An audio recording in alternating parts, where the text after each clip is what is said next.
Some really interesting comments were made about Hugh Freeze's offense for some guys that know a little bit about Hugh Freeze's offense. In the world full of podcasts, he's the undisputed heavyweight champion of hot takes, an Auburn sports homer, master of the boog, and message board legend.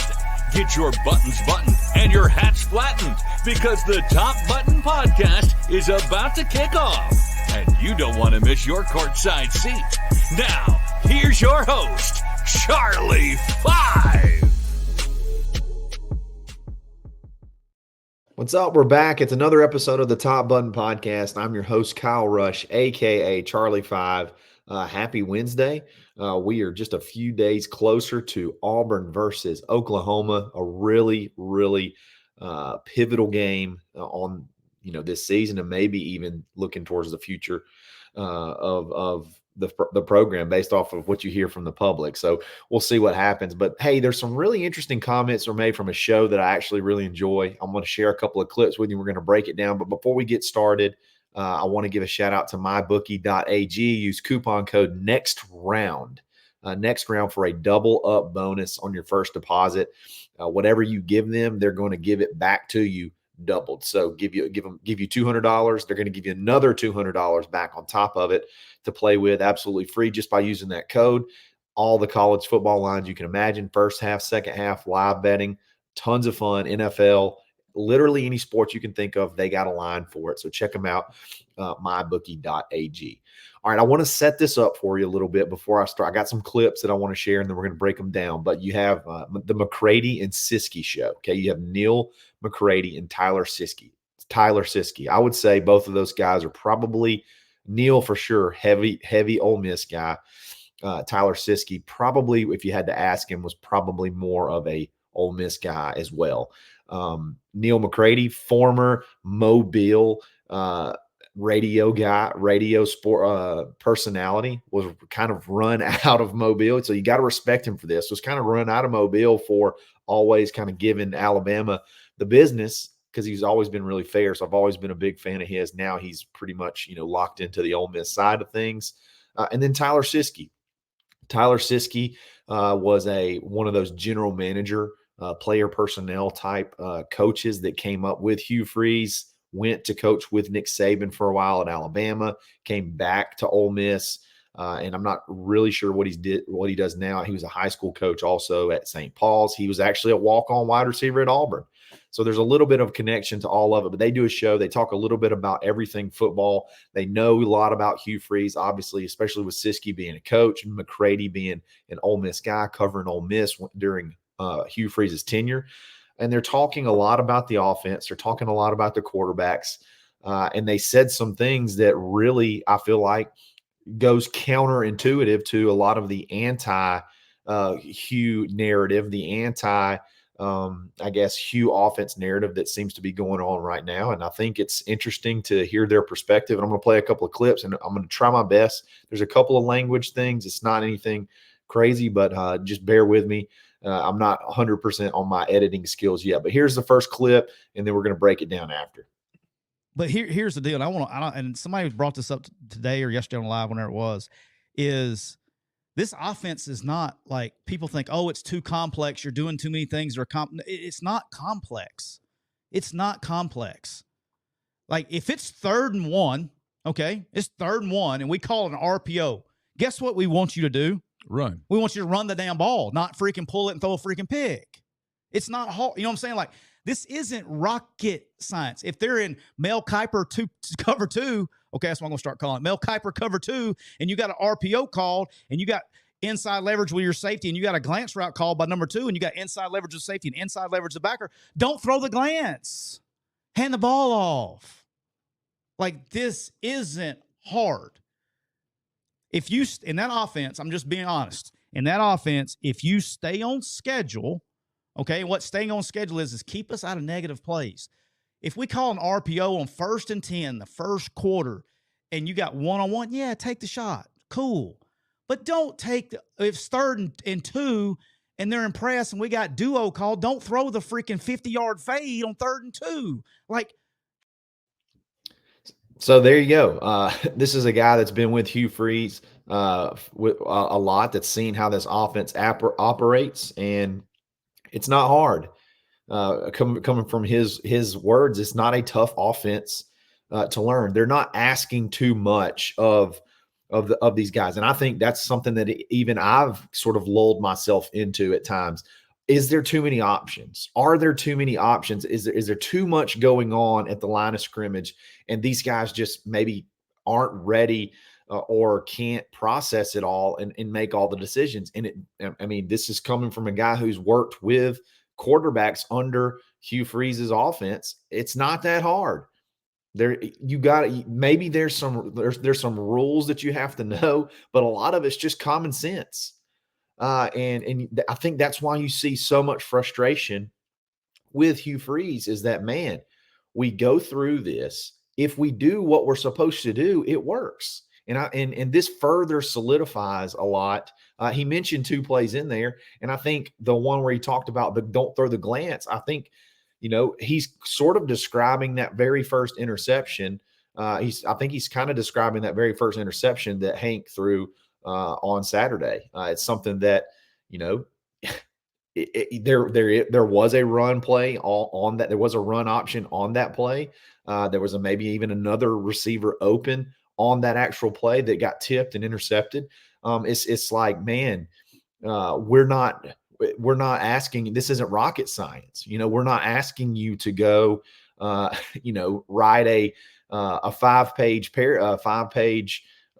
dissertation with a bibliography and citations and all that good stuff. Like, we're just asking you to, you got some common sense rules, and then you just execute like we've practiced, 1,000 different times. I think that's, you see the last thing he talked about, when it's 3rd and 2, I go back to the very first game, or if it was the first, no, it was the Cal game. I go back to the Cal game, 4th and 2, and Peyton throws a fade. Fade throws the bomb, to 30 to 40 yards to Cam, who did have one-on-one coverage, but you have 2 underneath routes, and you probably had a run check as well that you probably could have gone to that would have been a much better option. Like, there's some of this is just common sense. Like, it's not, I mean, I'm with him. It's some of it seems like it's not that hard. Now, I know that's easy for me to say behind a microphone and behind a keyboard, but I think there's a lot of truth to that.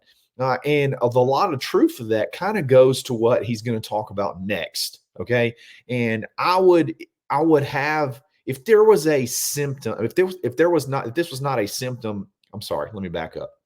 If this was a symptom of a larger problem that you can trace back to having issues over multiple teams, over multiple years, I would say, okay, look, okay, Hugh, listen, I get it. The execution thing, there maybe you got a point there, but look, every other quarterback that's ever played for you has had similar issues, and that is simply just not the case in this scenario. Every quarterback that has played under Hugh Freeze has had a fair amount of success. Now, has there been interceptions? Absolutely. But when you're throwing it 40 times, 35, 40 times a game because you're executing this offense at a high level, sometimes that's going to happen. But you're not throwing four and 5 interceptions in a game. That, maybe one or one a game, or maybe 2 every so often. But when you're throwing, 3 and 4 touchdowns on top of that, it's not that big of a deal. Those things can happen when you're putting in the air that much, but it's not something that's sort of like this malignant issue that's just sort of happens year over year over year. And I'm going to let Sisky talk about, kind of give you an example of that. I would normally, here's the thing where I'm having a tough time with knowing what I know, where I'm having a tough time is this isn't the first time a quarterback's ever played in that system. No. Okay. It's been happening for a while. Been running that system for a bit. This problem has never occurred. Okay. Ever. It's not a hard, like everybody's like, oh, it's too complicated. No, it's not. It is not complicated. It's really not. Like, if you've ever got a piece of paper and drawn up X's and O's, it's not complicated. It's really not. And so that's where I get frustrated, is because of the decision making. I'm like, God dang, let's go. Like, let's get to 2nd and 6. and not getting 2nd and 10. Let's don't take sacks. When we pull it, don't pull it when you got freaking hammers and blitzes. You're not going anywhere. Hand the damn ball off. Like, common sense. And look, I'm going to be honest with you. Like, Bo Wallace, and Bo will tell you, Bo's not the top 1,000th talented quarterback that's ever ran that system. But he's down. He understood it, and he ran the system, and he got us in the right play. Chad Kelly got him in the right play. Ryan Applin got him in the right play. And we can go down the freaking chain, man. Everybody got him in the right play. It's not a difficult system to learn. And so that part there frustrates me. And then, so there you go. And this is sort of this has already been my mindset as well. If you could point to multiple quarterbacks struggling, this is, and I don't want to go bang on the past, but you saw after, maybe Nick Marshall, you saw a lot of quarterbacks at Auburn struggle with the same type things over and over again under Gus Malzahn. And there would be times where he would say a lot of the same things, execution. And he probably had a point. I can think of multiple times where there was receivers open and maybe the play call was correct and we couldn't, and we didn't execute it when we could have, and it could have been a big play. I can get that. I can understand. I can see your side of it. But when every single quarterback for the last 5-6 years is sort of having the same type issues, then I got to ask a question. Okay, yes, you have a point, but is there an issue are we losing something in translation here? Are we losing something here in translation? Are we losing something in the coaching aspect of it to help them understand how to execute those plays, or making sure that we're calling plays they can, I guess, execute? And again, and that's easier said than done, because then you shrink your playbook to nothing. And a lot of times I don't feel like you're asking, you're not asking them to make NFL level quality 15-yard outs across the field on the sideline. You're not asking them to throw some very difficult throws. It's just for whatever reason they're not doing it. So if you say it's a lack of execution, the play calling is fine, but there's a history of quarterbacks struggling, then I got to ask some questions. Okay, maybe it's not so much the system as it is the coaching. Well, on this scenario, it's the complete opposite. Literally every quarterback that's ever played in this system, ever played in Hugh Freeze, carry it all the way through Liberty, has excelled at a extremely high level. Bo Wallace, I could get into his whole deal, and I got a theory on that, and I may save that for a whole nother show. But we're gonna just forget about what he said over the weekend, which is completely opposite of what he said a year ago. But Bo Wallace was physically not gifted whatsoever. Like, no, Chris Todd. Bo Wallace was Chris Todd. With a little bit more personnel, a little bit more toughness, maybe a little bit tougher version of Chris Todd. Not athletically gifted at all. Lit it up at Ole Miss at times. Threw for over 3,000 yards at Ole Miss. So he's even taken, and he took guys like Bo Wallace and excelled. And you look at the attributes of Peyton Thorne, you look at the attributes of Hank Brown. I think both of those guys are vastly more gifted than Bo Wallace. And this was he also played. Bo Wallace beat Alabama when Alabama was the toughest defense that stretch of defense they ever had. And then you go to Chad Kelly. He mentioned Chad Kelly. Chad Kelly did a lot of the same things. Get him in the right play. Chad Kelly threw for over 4,000 yards. You go to Liberty. You take Malik Willis, who couldn't even get on the field at Auburn, and he turns him into a first-round pick. Granted, they did play a little bit of lower caliber competition, but they also had a lower caliber roster.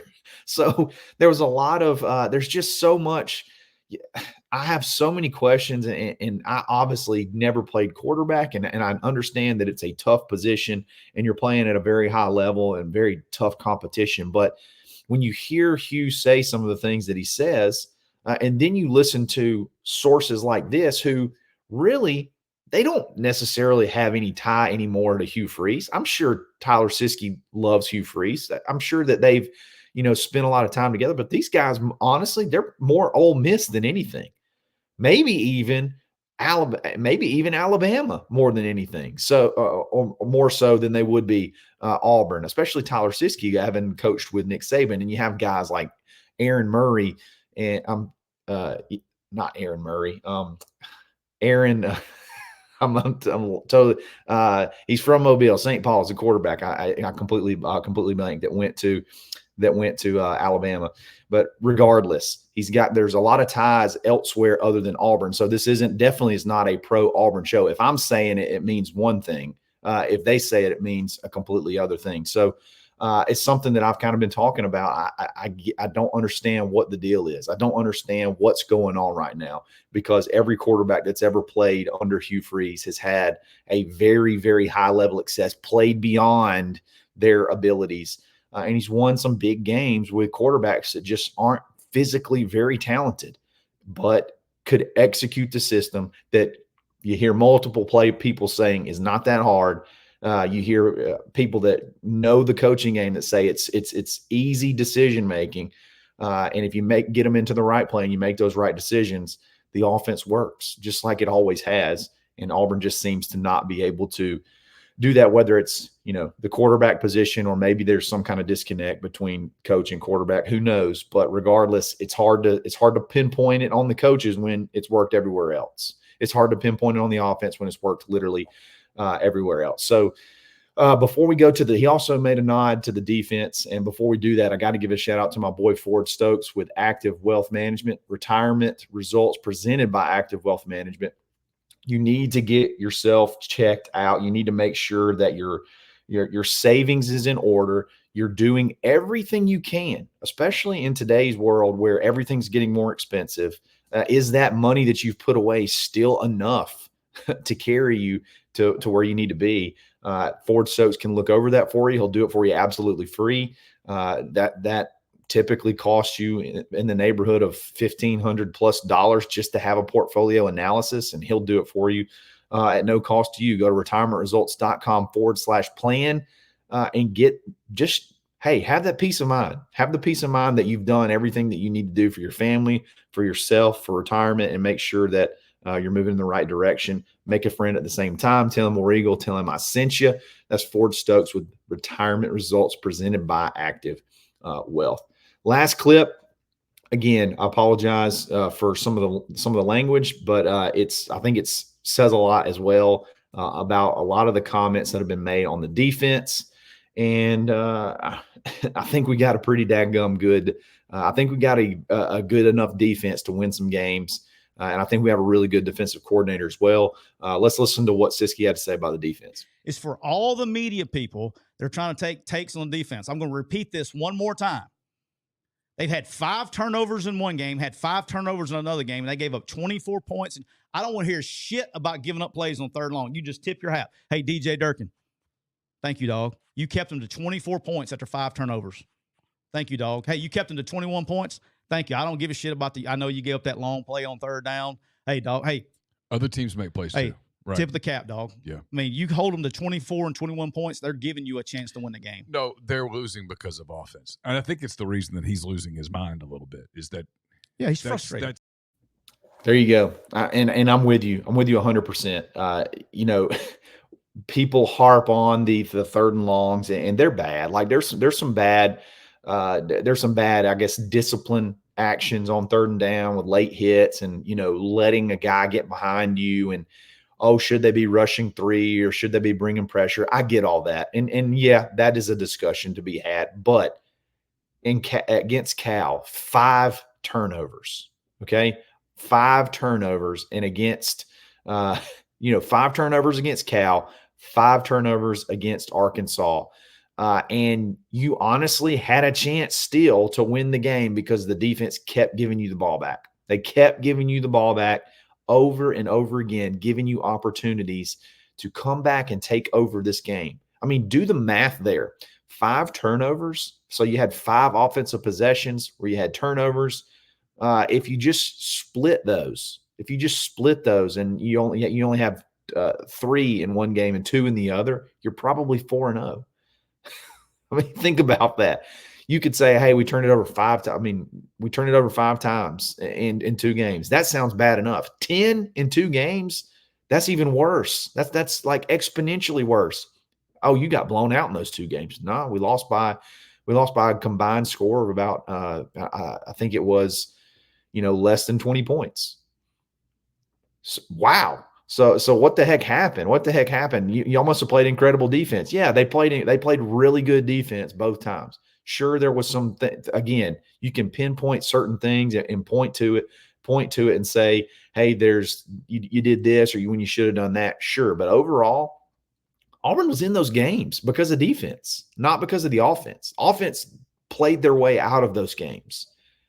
So I'm fired up about the potential of DJ Dirk, and I'm fired up about what he's been able to do with what I think is a little bit of a limited secondary. Currently, I think there's some really good talent, and then there's some young talent that's going to be really good. And you're just having some, adjustment issues. But he's been able to take some guys and make a lot of plays, make a lot of tackles for loss. They got to the quarterback. They frustrated that quarterback, made him play really, really poorly. The Arkansas quarterback played really, really poorly. And again, I think as long as you can somehow muster up some I don't even want to say muster up some offense. If you can just stop turning the ball over, I feel like we're not that far away. I feel like Auburn's not that far away if you can just stop turning the dadgum ball over. Now, that's a ton easier said than done. We'll see what happens against Oklahoma, but I thought this was a very interesting perspective from guys that know that offense, and they know Hugh Freeze, and they're not necessarily – Sisky may be a little bit more loyal to Hugh Freeze than McCready, but McCready, I think if you ask him, he probably doesn't like him very much. I think most Ole Miss folks probably don't – that they hold a little bit of a grudge by the way Hugh kind of got him in a bind at the end of his tenure, even though there was a really good run where he built them up and they had a lot of wins and good recruiting. But I bet you if you ask Neil McCready off air what he thought about Hugh Freeze, he probably wouldn't have a ton of glowing remarks. Sisky may be a little bit the opposite, but I like their perspective. I like the X's and O perspective, and I think it says a ton. So I hope you guys enjoyed it. Again, I apologize for some of the language. If you want to join the barnauburn.com, go just follow that website, thebarnauburn.com. It's $1 for your first month. You can jump in on the action. We got recruiting action. We got, possible. We got some basketball scoops maybe coming out. It's pretty quick. I think there could be an announcement here soon in favor of Auburn. So we've kind of hinted at it on the barn. You can be a part of that again for only $1 for your first month. So check it out. Join the community, join the conversation. And it's only $1 to get it started. So if you like this video, like it. If you like this channel, subscribe to it. And we're going to be back every single day. This is another episode of the Top Button Podcast. Stay buttoned. Thanks for listening, and drive home safely.